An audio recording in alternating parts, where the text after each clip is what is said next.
औज़ुबिल्लाहिमिनश्शैतानिर्रजीम बिस्मिल्लाहिर्रहमानिर्रहीम। Welcome to my YouTube channel Education Planet. आज मैं आपके लिए kids English class 4 chapter number 7 my gentleman की एक्सरसाइज और क्वेश्चन आंसर्स का सॉल्यूशन लेकर आया हूँ। तो सबसे पहले हैं 3 क्वेश्चन आंसर्स, तो चलते हैं इनके सॉल्यूशन की तरफ। पहला सवाल, why was Ahmed worried? Ahmed परेशान क्यों था? Ahmed was worried because his mother was not feeling well and the food had not cooked yet for his friends. Ahmed परेशान था क्योंकि उसकी माँ की तबीयत ठीक नहीं थी और उसके दोस्तों के लिए खाना अभी तक नहीं पका था। Question number 2, who cooked the food? खाना किसने पकाया? What items were included for lunch? दोपहर के खाने में कौन सी अशिया शामिल थीं? Answer, Ahmad's father cooked the food and Ahmad helped him. Ahmad के वालिद ने खाना पकाया और अहमद ने उसकी मदद की। They made club sandwich, Russian salad and meat curry. उन्होंने क्लब सैंडविच, रूसी सलाद और गोश्त का सालन बनाया। Question number 3, how did Ahmed realise that his mother organised everything perfectly? Ahmed को ये कैसे मालूम हुआ कि उसकी माँ ने सब कुछ ठीक तरतीब दिया? आंसर है, when Ahmed cleaned his room and did all the work himself he realised that his mother had organised everything perfectly. जब अहमद ने अपना कमरा साफ किया और सारा काम खुद किया तो इससे एहसास हुआ कि उसकी माँ ने सब कुछ ठीक तरतीब दिया था। हमारे तीनों question answers complete. Find the meanings of the given words from a dictionary and make sentences in your notebook. दिए गए अल्फाज के मायने डिक्शनरी से तलाश करें और अपनी नोटबुक में जुमले बनाएं। पहला वर्ड है ब्रीज, हवा। अ जेंटल विंड, एक हल्की हवा। सेंटेंस होगा, a cool breeze ruffled her hair. ठंडी हवा ने उसके बालों को झिंझोड़ा। प्रॉमिस्ड, वादा किया। टू वॉ, नजर करना। The boy promised to do his task himself. लड़के ने अपने काम खुद करने का वादा किया। नेक्स्ट, कोर्स, कामकाज, टास्क, काम। I have far more important chores to do, chores to do. मुझे इससे कई ज़्यादा अहम काम करने हैं। डाउटफुल, मशकूक। फीलिंग अनसर्टेन अबाउट समथिंग, किसी चीज़ के बारे में गैर यकीनी महसूस करना। देयर एक्सप्रेशंस वर डाउटफुल, उनके तासुरात मशकूक थे। डिलीशियस, मज़ेदार। टेस्टी, भी मज़ेदार। The food was looking delicious and spicy, खाना मज़ेदार और मिसालादार लग रहा था। ये हमारे sentences complete. Next, oral communication, Phoenix. Read aloud the given rules and focus on the use of the with consonant and vowel sounds। दिए गए असूलों को बुलंद आवाज़ से पढ़ें और तलफ़ुज़ और हरफी आवाज़ों के साथ द के इस्तेमाल पर तवज्जो दें। सबसे पहले, we pronounce the as the when it comes before a word starting with a vowel sound. हम दी को दा के तलफ़ुज़ के तौर पर हम THE दी को THEE दी के तौर पर तलफ़ुज़ करते हैं जब ये किसी लफ्ज़ से पहले आता है जिसका आगाज़ हर्फ आवाज़ से होता है। दी इंसेक्ट। नेक्स्ट, दी या the with consonant, we pronounce the as the when it comes before a word starting with a consonant sound. हम द को द के तौर पर पढ़ते हैं या के तलफ़ुज़ के तौर पर अदा करते हैं जब ये हरफी आवाज़ों से पहले आता है, जैसे the house. Number the given words according to the alphabetical order with the help of a dictionary. दिए गए अल्फाज को गौर से पढ़ें और अल्फाज की हरूफ तहज्जी की तरतीब को देखें। जैसे वर्ड्स हैं beam, below, bench, berth, benefit, been.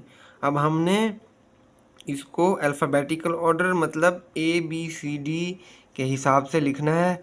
जैसे ABCD में सबसे पहले क्या आ रहा है, सबसे पहले ABCD में B आता है तो सब में B है। अब देखेंगे E, ABCD E, तो यहाँ पे भी E है और यहाँ पे भी अब सबके साथ E है। तो अब हमने थर्ड वर्ड देखना है। थर्ड वर्ड है A। अल्फ़ाबेटिकल ऑर्डर में सबसे पहला वर्ड है A, तो A और किसी के साथ नहीं है तो सबसे पहले आएगा बीम, फिर उसके बाद बीन, फिर थर्ड पे beloved, number 4 bench, number 5 benefit, number 6 birth. Next, speaking skills, पढ़ने की महारतें। Read the given dialogue with correct rhythm, intonation and punctuation. दिए गए मुकालमे को सही लहजे और तलफ़ुज़ और ताल के साथ पढ़ें। आतिफ़ अस्सलाम वालेकुम, आतिफ़ अस्सलाम वालेकुम। सर हारून, हारून साहब। वालेकुम अस्सलाम आतिफ़, वालेकुम अस्सलाम Atif. Why are you absent yesterday, कल गैर हाजिर क्यों थे। Atif, my mom was not feeling well and my father had to go for a business meeting. मेरी माँ की तबीयत ठीक नहीं थी और मेरे वालिद को बिजनेस मीटिंग के लिए जाना पड़ा। So I took leave to take care of her, इसलिए मैंने उनकी देखभाल के लिए छुट्टी ले ली। सर हारून, हारून साहब। All right, how's she now, ठीक है अब वो कैसी हैं। Atif, she is feeling better today, thanks, आज वो बेहतर महसूस कर रही हैं, शुक्रिया। Sir Haroon, did you note down your yesterday's class work. Sir Haroon, क्या आपने अपने कल का क्लासरूम वर्क नोट किया। Atif, yes sir, I have noted it. जी जनाब, मैंने उसे नोट किया है। Next page, language focus, learning to spell, unscramble the letters to make words in your notebook. ये जो वर्ड्स दिए हुए हैं इनकी तरतीब दें और इनसे इनके सीधे स्पेलिंग बनाएं। तो सबसे पहले ये वर्ड बन गया डिलीशियस, DELICIOUS, डिलीशियस। ये हो गया डोमेस्टिक, DOMESTIC, डोमेस्टिक। ये हो गया इम्पेशेंट, IMPATIENT। ये हो गया रिस्पॉन्सिबिलिटी, RESPONSIBILITY। CHERFULY। ये वर्ड बन गया चीयरफुल, CHEERFUL। ये लफ्ज़ बन गया जो चैप्टर का नेम है, जेंटलमैन, GENTLEMAN।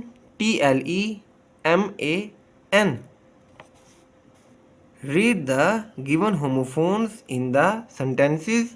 जुमले में दिए गए होमोफोन्स को पढ़ें। Amara is feeling bored, Amara bore हो रही है। The teacher is writing on the board, teacher board पर लिख रही है। Next, the postman will deliver the mail today, डाकिया आज डाक पहुंचा देगा। Salman is the only male member in his family, Salman अपने ख़ानदान में वाहिद मर्द रुकन हैं। They write a letter to their friends, वो अपने दोस्तों को ख़त लिखते हैं।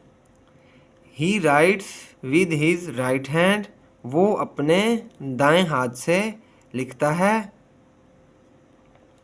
Fill in the blanks by choosing the homophones, ये ब्लैंक्स को, ये खाली जगह पूरी करें। ब्रैकेट्स में दिए गए होमोफोन्स में से जो ठीक है उसको लिखें।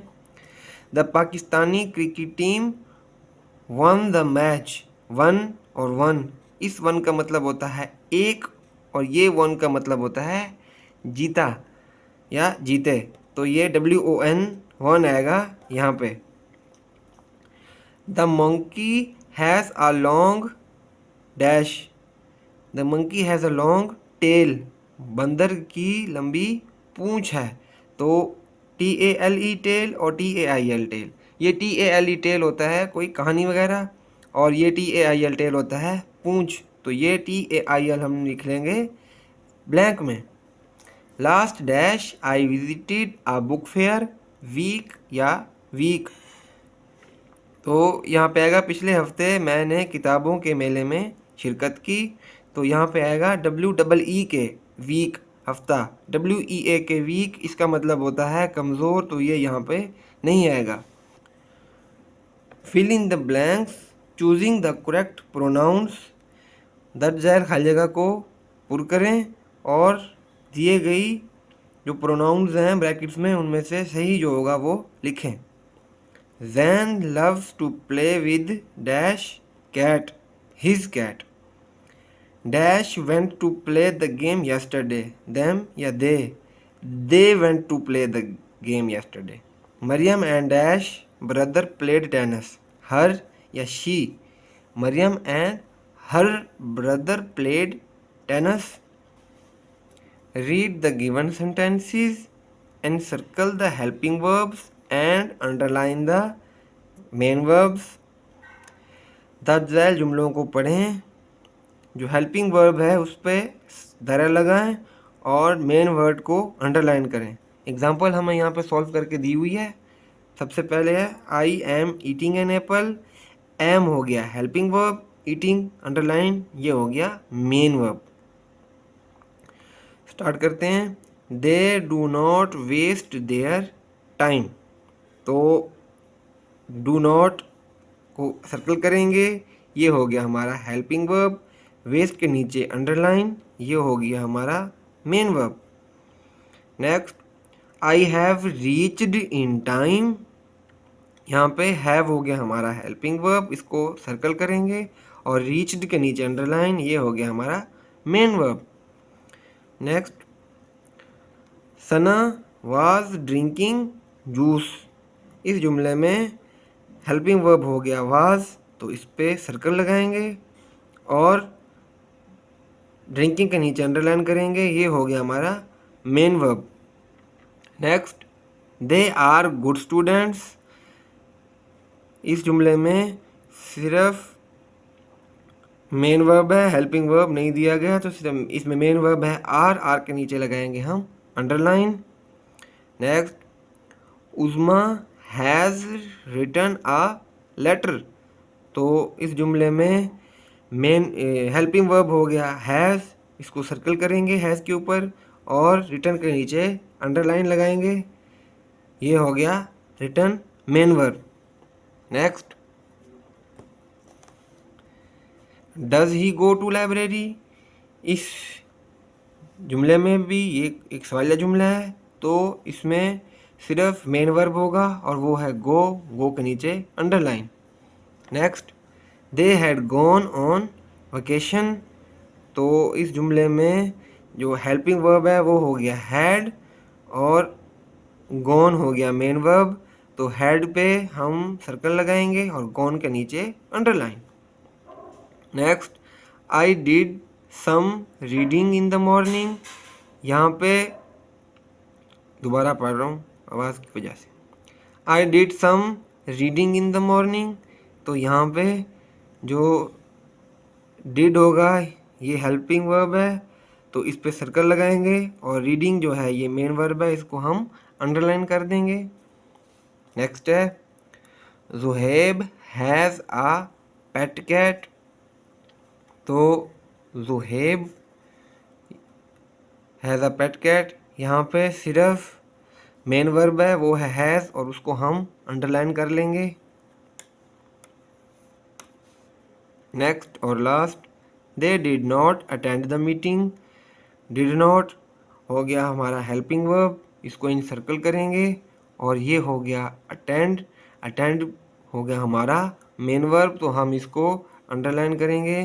तो यहाँ पे हमारी एक्सरसाइज हो गई है कंप्लीट। तो kindly subscribe my channel and watch my complete videos, और किसी भी स्टूडेंट्स को या टीचर को कोई भी किसी भी क्लास की इंग्लिश की ग्रामर के मुतालिक या इंग्लिश का कोई भी चैप्टर उसकी एक्सप्लेनेशन और क्वेश्चन आंसर किसी का भी सलूशन चाहिए हो तो वो कमेंट में बता सकता है और मैं इंशाल्लाह उसको मुकम्मल करने की कोशिश करूँगा। Thank you very much.